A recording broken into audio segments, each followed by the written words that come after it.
The following is a listener-supported ministry from the Grace Evangelical Society. The late Dr. Charles Ryrie was a professor of systematic theology at Dallas Theological Seminary.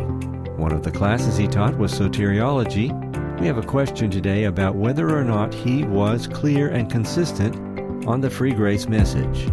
Let's have a little bit of DTS history as we look back and talk about this question here on Grace in Focus. Thank you, friend, for being with us today. This is the radio broadcast and podcast ministry of the Grace Evangelical Society. Come and learn more about us at our website, faithalone.org. Among other things, you will find there a magazine that we produce 6 times per year. It is done with excellence, a number of great articles, full-color, full-size magazine, and it's subscription-free. Free all but postage. Postage is free if you live in the 48 contiguous United States. Otherwise, you have to pay postage. Find out more and get subscribed today at faithalone.org. Now, with today's question and answer discussion, here are Bob Wilkin and Mike Lii. All right, Mike, I think you've got a question from Oliver. What's his question about? Questions regarding Charles Ryrie's position on James 2. He came across this quote from Ryrie's study Bible on James 2:24, which concerns him. The quote is, "This verse is the reply to the question of verse 14. Unproductive faith cannot save because it is not genuine faith. Faith and works are like a 2-coupon ticket to heaven.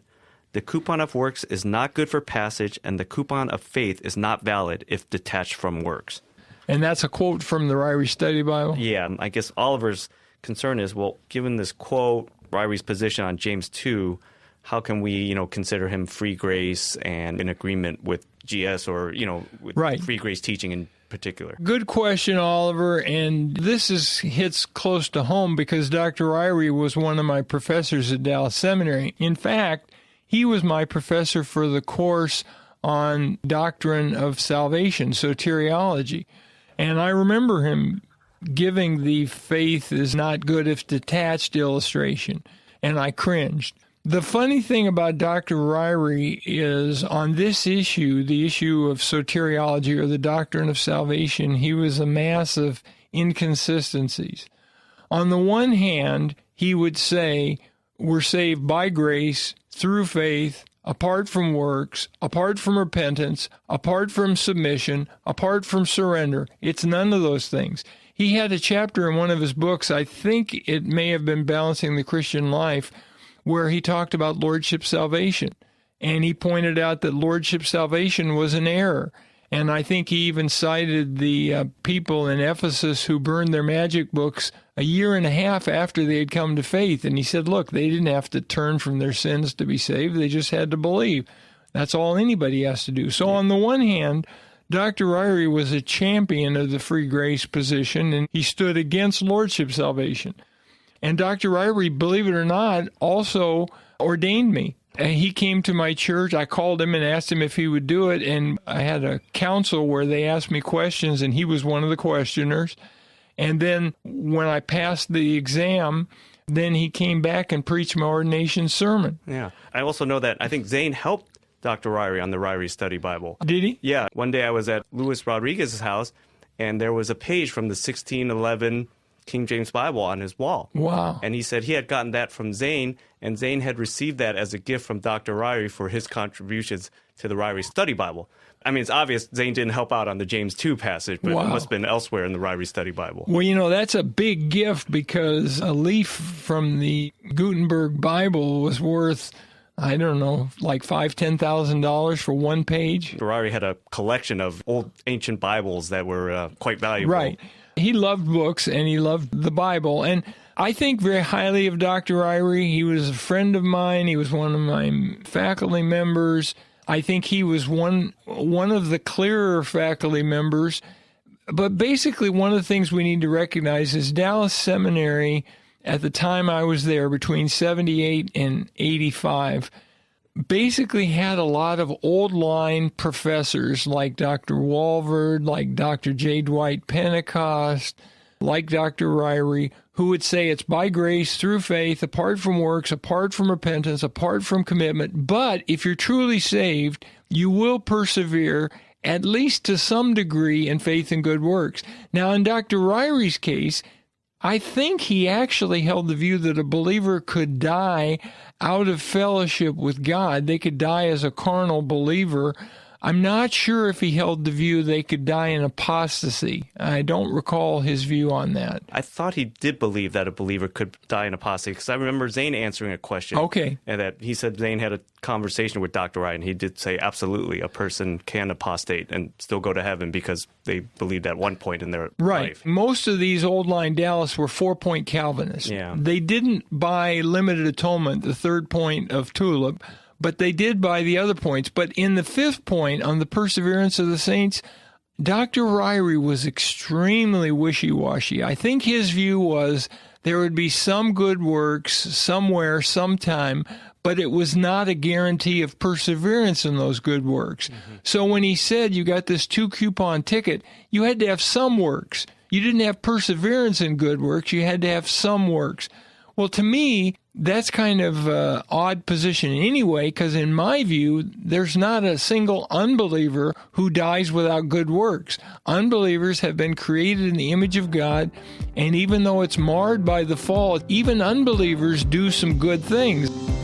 It's coming. It'll be here before you know it.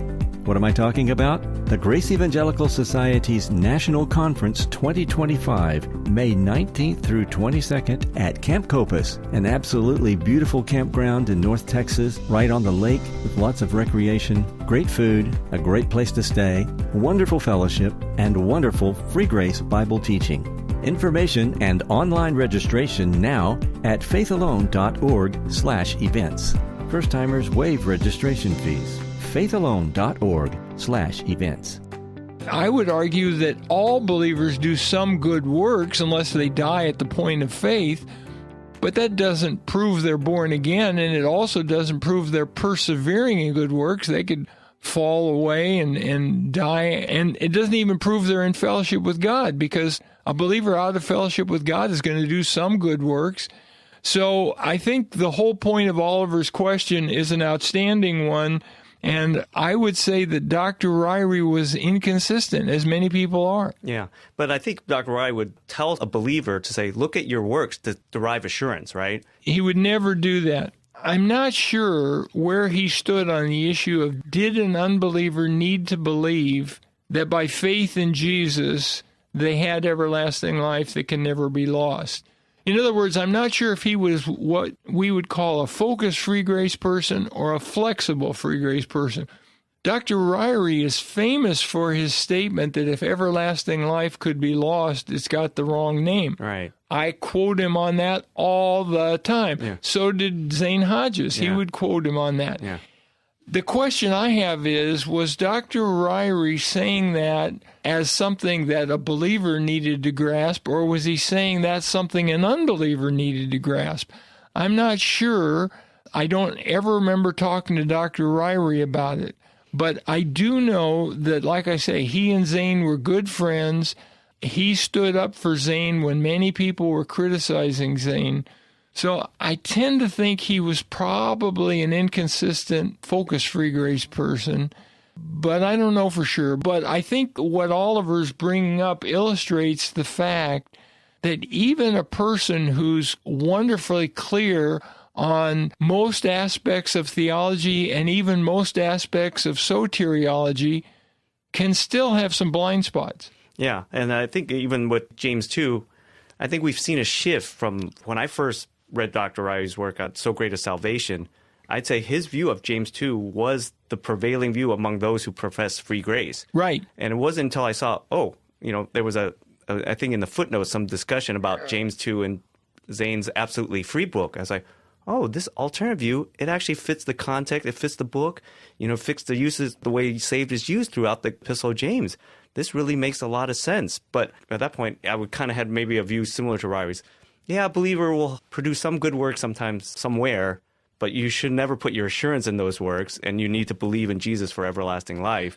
And so that was a way to try to reconcile some problem passages. And by the way, I don't think Dr. Ryrie would ever tell anybody to look to their works for assurance. Right. I don't think his understanding of James 2 was meant for that. Yeah. And I wonder if, as I recall, I think we published Zane's commentary on James in around, I think it was 95. Yeah. Dr. Ryrie would have seen that, and I wonder if he came around. I don't think they ever edited the Ryrie Study Bible. In other words, I don't think he had a chance to change his notes.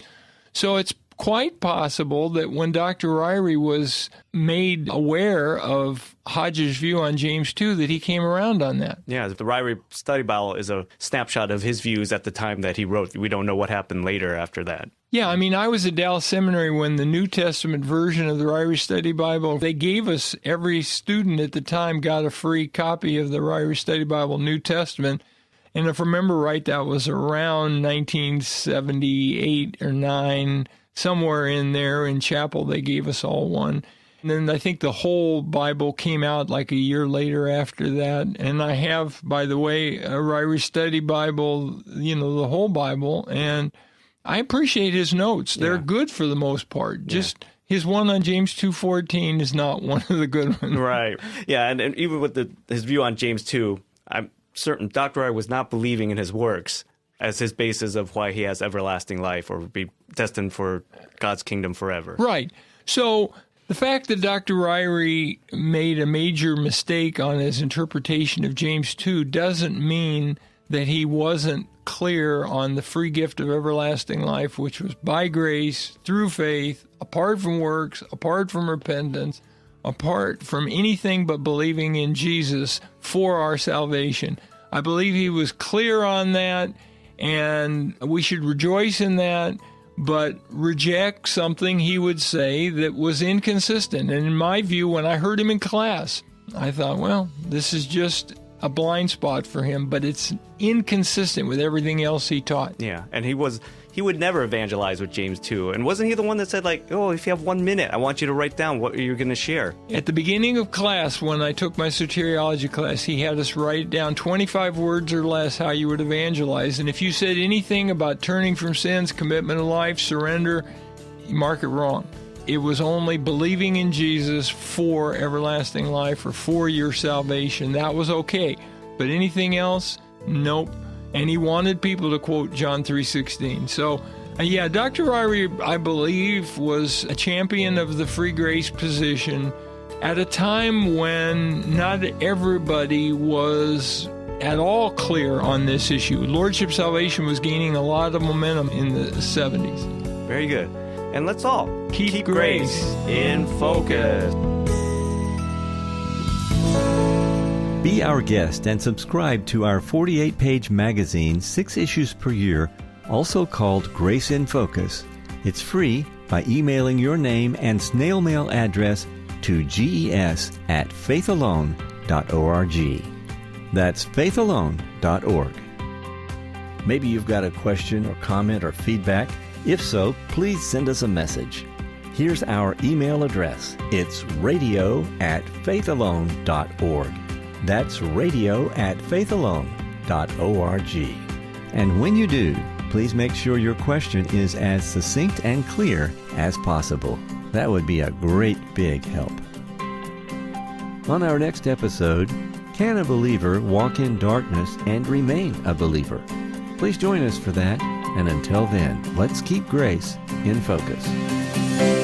The proceeding has been a listener-supported ministry from the Grace Evangelical Society.